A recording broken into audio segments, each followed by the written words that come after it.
Australia is taking China to the World Trade Organization. It says it wants an independent umpire to investigate Chinese tariffs on barley imports. China has declined to comment on the decision.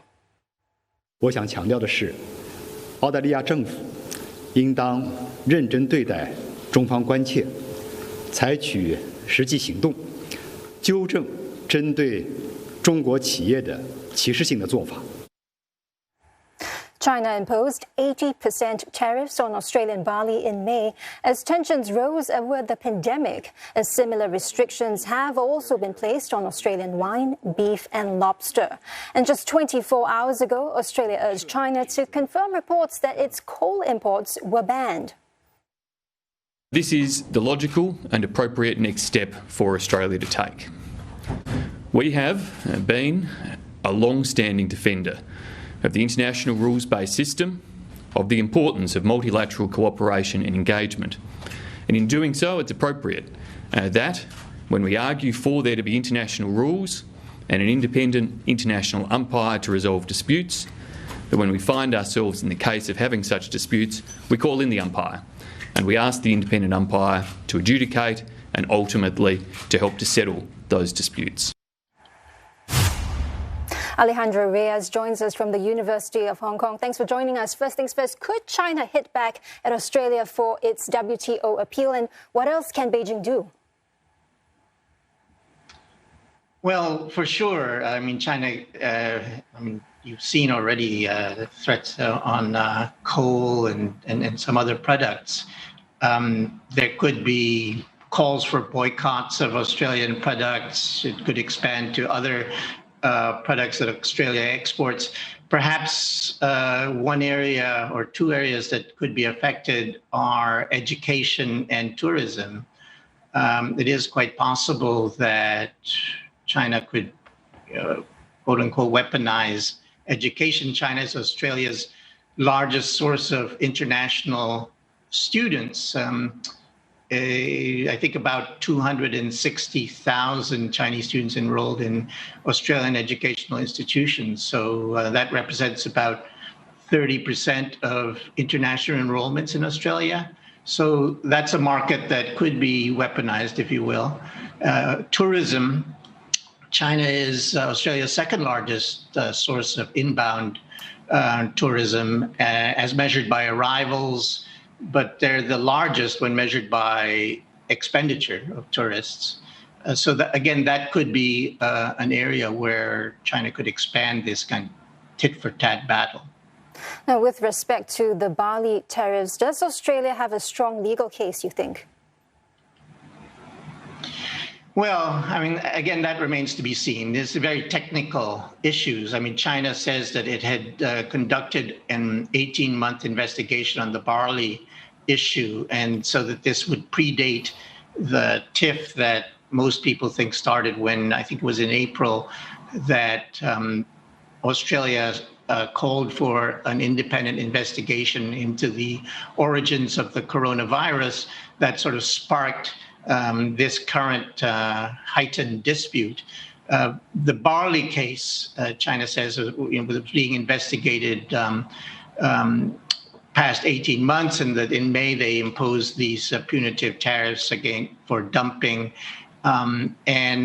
So it's hard to say the case, but I think the important thing here is that if Australia takes the barley issue to the WTO, dispute settlement takes about a year to resolve, 1.5 years if there's an appeal. And so this is not going to resolve in any way the current dispute between China and Australia in any expedient fashion. Right. If things get worse between the two countries, can Australia afford to live without the Chinese market?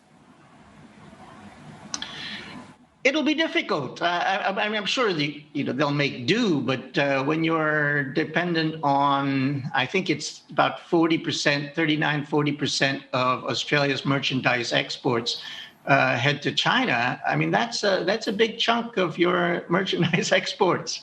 And so I think the lesson here is that you want, a country like Australia, which of course, is a very strong exporter of commodities and agricultural products, that it's, at least in terms of mitigating risk of depending too much on a particular market, such as China, that you need to diversify. And so it will certainly be difficult if some of these products, if many more products, I mean, the wine, the beef, the other grains, not just the barley, coal, iron. I mean, if some other products are not brought into this dispute, it will be a difficult time for Australia. But they'll have to find other markets. Now, of course, they could approach the so-called like-minded countries to take to help them out and support their cause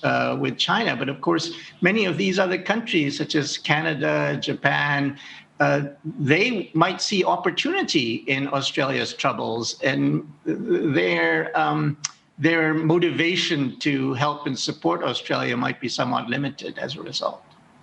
Right. And broadly speaking, what lessons can other countries learn from this spat?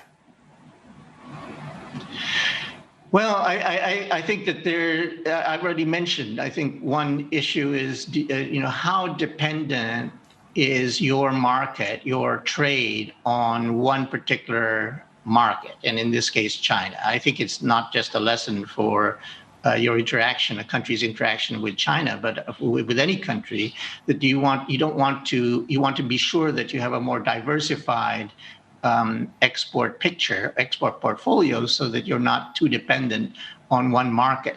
The other lesson that I think could be learned is working with allies, because Joe Biden has talked about this, that in his approach to China going forward, that he would want to work more with allies and partners, the so-called like-minded, is the common phrase, in terms of managing relationships with China.